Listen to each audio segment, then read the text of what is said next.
ओ जगदाती पहाड़ों वाली माँ, मेरी बिगड़ी बनाने आ जाओ। ओ जगदाती पहाड़ों वाली माँ, मेरी बिगड़ी बनाने आ जाओ। मेरा और सहारा कोई ना, ओ मेरा और सहारा कोई ना, मेरी चिंता मिटाने आ जाओ। जगदाती पहाड़ों वाली माँ, मेरी बिगड़ी बनाने आ जाओ। ओ जगदाती पहाड़ों वाली माँ, मेरी बिगड़ी बनाने आ जाओ। मैं निर्धल निर्बल बिनधारा, गिर गया गम के अंधेरों में। माँ जननी रूपा बाहरनी, कहीं डूब न जाए अंधेरों में।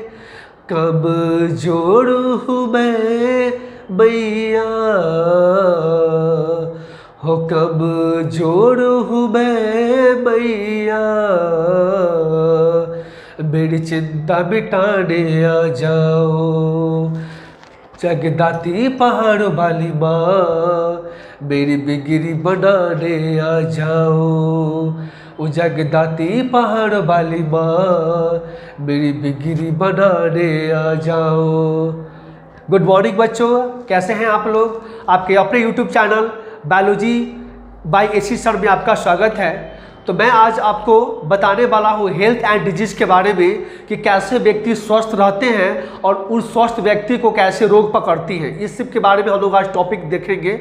मैंने पिछले वीडियो में बताया था आपको बहुत सारी बीमारी के बारे में, जिसको आप लोग जाके आसानी से देख सकते हैं। और मेरा इस चैनल को लाइक करें, सब्सक्राइब करें और अधिक से अधिक शेयर करें, ताकि आपको हर वीडियो हर समय पर मिलता रहे। तो आज हम बताने वाले हैं कि अगर कोई भी व्यक्ति मानसिक और शारीरिक रूप से वो क्या होते हैं, अस्वस्थ होते हैं, तो उस स्थिति को हम लोग रोग बोलते हैं। ठीक है, तो इस रोग को पूर्ति करने के लिए सबसे पहले देखा जाता है कि हमारे शरीर में न्यूट्रिशन की आवश्यकता सबसे अच्छी होनी चाहिए। न्यूट्रिशन दैट मीन्स होता है पोषक तत्व। तो पोषक तत्व कहने का अर्थ है कि अगर हमारे शरीर में पोषक तत्व के कुछ शाखाएँ होती हैं, जैसे कार्बोहाइड्रेट्स, विटामिन, मिनरल्स, है ना, बहुत सारे ऐसे होते हैं, प्रोटीन, तो इसके पूर्ति के लिए हमें खाद्य पदार्थ को लेना पड़ता है। जिससे क्या होता है कि हम भोजन करते हैं और उसको खाते हैं, जिससे हमारा भोजन पाचन करता है और पाचन करके उपापचय क्रिया करता है, डैट मीन्स मेटाबॉलिज्म करता है। तो ये सारे उसमें से विटामिन हैं, प्रोटीन हैं, कार्बोहाइड्रेट्स हैं, मिनरल्स हैं, वे हमारे शरीर में लगती हैं। तो यही हमारे शरीर की कोशिकाओं को मरम्मत करता है, या फिर हमारे शरीर में जो उपस्थित प्रतिरक्षा तंत्र है उसको क्या करता है, ये ग्रोथ करता है, ताकि किसी भी बीमारी से लड़ने की क्षमता को बढ़ाए। हम लोग क्या करते हैं कि खान पान में कुछ लापरवाही करते हैं, जिसके कारण हमें बार बार तबीयत खराब होता है, या किसी चीज़ का इन्फेक्शन लगता है, या बहुत सारे एलर्जी उत्पन्न होती रहती है। तो सबसे पहले हमें अपने डाइट पर ध्यान देना है, सुबह में क्या खानी है, दोपहर में क्या खानी है। और सबसे पहले तो ये इंपॉर्टेंट है बच्चों कि अगर हम खाना खाते हैं, ठीक है, तो खाना कुछ भी अगर खाते हैं तो उसमें ये करना है कि हमने जो खाना खाया उसमें कौन कौन से न्यूट्रिशन पदार्थ है, इसको भी हमको एक लिस्ट तैयार करना है। क्योंकि ऐसे खाना खाने से हमारा जो श्वसन क्रिया है, पाचन, उसके बाद ये आपका मेटाबॉलिज्म क्रिया है, पाचन क्रिया है, ये सही से नहीं हो पाती है। आपको मालूम है कि ये इन्वायरमेंट में बहुत सारे पॉल्यूटेंट है, बहुत सारे प्रदूषण है। ऐसे हमारे पृथ्वी पर बहुत सारे ऑर्गेनिज्म का ये प्रकोप आ गया है, बहुत सारे नए नए वायरस, नए नए फंगस, नए नए जीवाणु उत्पन्न हो रहे हैं, जिससे हमें आसानी से रोग लग रहा है। तो इसकी बचाव के लिए क्या करना है बच्चों, तो इसके बचाव के लिए हमें अपने डाइट पर ध्यान देना है, हमें अपने खान पान पर ध्यान देना है, तभी हम बीमारी से बच सकते हैं और सही और स्वस्थ रह सकते हैं। आपको पता है कि हेल्थ इज वेल्थ जो होते हैं, एक वर्ड है, मतलब कि स्वास्थ्य ही धन है। तो ये ऐसे ही नहीं है, हमें स्वस्थ रहना है और फिर हमको धन अर्जित करना है। तो स्वास्थ्य ही हमारे लिए बहुत इम्पोर्टेंस मायने रखता है।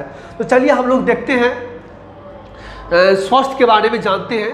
तो कुछ ऐसे बीमारियां हैं जैसे कि उपार्जित रोग हैं, कुछ ऐसे बीमारियां हैं जिसको जन्मजात रोग कहते हैं। तो जन्मजात रोग जो बच्चों होते हैं, ये जन्मजात रोग होते हैं आपको 2 प्रकार के होते हैं, जैसे कि मैंने पिछले वीडियो में भी आपको बताया था।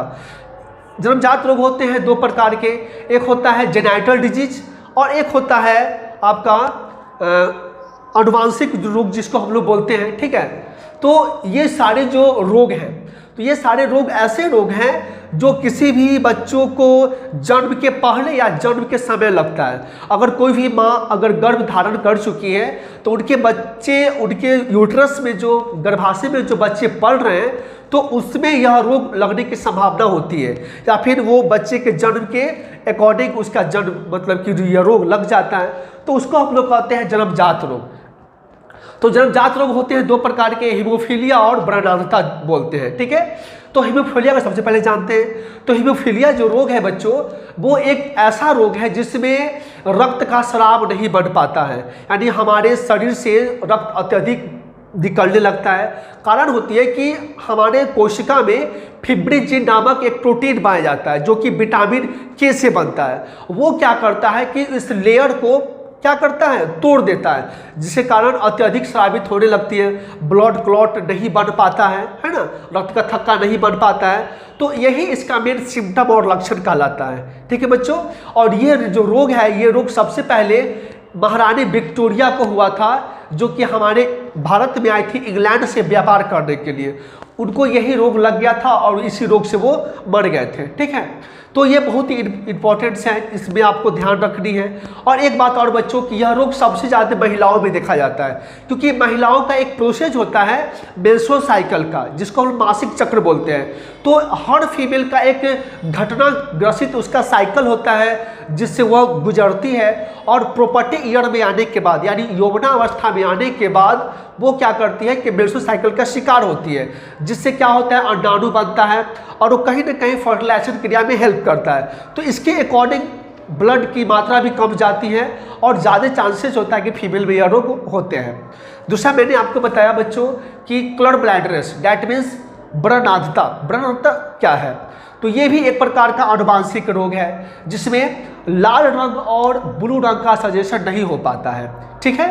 तो इसमें रोगी क्या करते हैं, उनको लाल रंग और ब्लू रंग जो होते हैं सही से मस्तिष्क क्या करता है, उसको सजेशन नहीं कर पाता है, ठीक है। तो यही एक प्रकार का रोग है।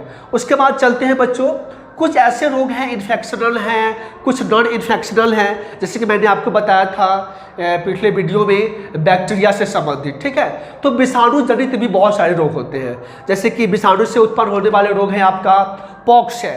पॉक्स होते हैं, चेचक को कहा जाता है, that is called 2 types of pots, मतलब कि पॉक्स होते हैं, जैसे कि स्मॉल पॉक्स होते हैं, चिकन पॉक्स होते हैं, जिसको बड़ी माता मैया या छोटी माता मैया के नाम से हम लोग जानते हैं। बड़ी माता मैया डैट मीन्स जो होते हैं बड़ा चेचक होता है, और छोटी माता मैया जिसको हम लोग छोटा चेचक बोलते हैं। इसका सिम्टम क्या है बच्चों? तो इसका सिम्टम है इस पूरे त्वचा पर लाल धब्बे आना और घाव बन जाना, यानी घाव या फुंसी बन जाता है और उसमें मवाद जैसा बन जाता है, पानी जैसा बन जाता है, और पूरे शरीर में जलन उत्पन्न होती है, और ये एक प्रकार का विषाणु जनित रोग है। इसके बचने के लिए हमें मतलब कि टीका लगाना पड़ता है, ठीक है, चेचक का टीका लगाना पड़ता है, जिससे हम इस बीमारी से बच सकते हैं। उसके बाद है बच्चों कि पोलियो भी जो है ये एक प्रकार का विषाणु जनित रोग है। पोलियो मतलब होता है जिसको हम लोग लकवा बोलते हैं, ठीक है। इसमें क्या होता है बच्चों कि हमारे शरीर में एक नर्व सेल पाए जाते हैं, तंत्रिका तंत्र पाए जाते हैं, और वो तंत्रिका तंत्र क्या करता है कि नष्ट कर जाता है, और नष्ट करने के अकॉर्डिंग क्या करता है कि हमारे जो शिराएँ हैं, धमनी हैं, वहाँ पर कोशिका के अंतर्गत, कोशिका के जरिए ब्लड जो है वो सही से नहीं पहुँच पाता है, और नहीं पहुँचने के कारण क्या होती है, वो ब्रेन हैमरेज से भी मर जाते हैं, हार्ट अटैक से भी मर जाते हैं लोग। और इसमें क्या होता है सबसे इम्पोर्टेंट बच्चों कि हाथ पाँव का या शरीर के किसी भी अंग का जो नस है वो क्या कर डैमेज कर जाता है, जिसके कारण हाथ पाँव भी टेढ़ा हो जाता है। तो इसके लिए भारत सरकार ने 2021 तक ये लक्ष्य रखा था कि हमारे भारत जो है ये पोलियो मुक्त हो जाएंगे, और ऐसा उनका सक्सेसफुल रहा है।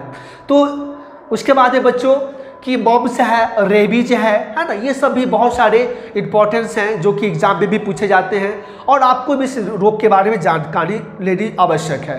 जैसे कि मॉम्स है, तो मॉम्स भी एक प्रकार का बहुत ही घातक रोग होते हैं जिसको गलसुआ बोलते हैं, है ना। रेबीज है, तो रेबीज भी होते हैं जो कि जानवरों का रोग है बच्चों, लेकिन ये मनुष्य में फैलता है। कैसे फैलता है? तो जब जानवर में यह रोग फैल जाएगा तो वो क्या करता है कि किसी व्यक्ति के कांटेक्ट में आता है। अगर वो जानवर किसी व्यक्ति को काट लिया तो उसका जो विषैला जो पदार्थ होता है इसके ब्लड में, स्वस्थ व्यक्ति के ब्लड में क्या करता है, इंक्लूड करता है, और वो क्या करता है, फैल जाता है। और फैलने के अकॉर्डिंग क्या करता है, तंत्रिका तंत्र प्रभावित हो जाते हैं, सलाइवा ग्लैंड भी इसका नष्ट हो जाता है और इसका कुत्तों जैसा यानी कि जानवरों जैसा बिहेव होने लगता है। और ये बहुत ही खतरनाक रोग है बच्चों, इसलिए हमें इस रोग की भी ध्यान में रखना होगा, ठीक है। उसके बाद इससे बचने के लिए बच्चों रेबीज का टीका लगाया जाता है, ठीक है। और हाँ, जानवरों को भी 6 महीने पर या 3 मंथ्स पर बहुत सारे रेबीज के टीके आते हैं जो कि लगाया जाता है ताकि ये मतलब कि रेबीज उस जानवर को न हो।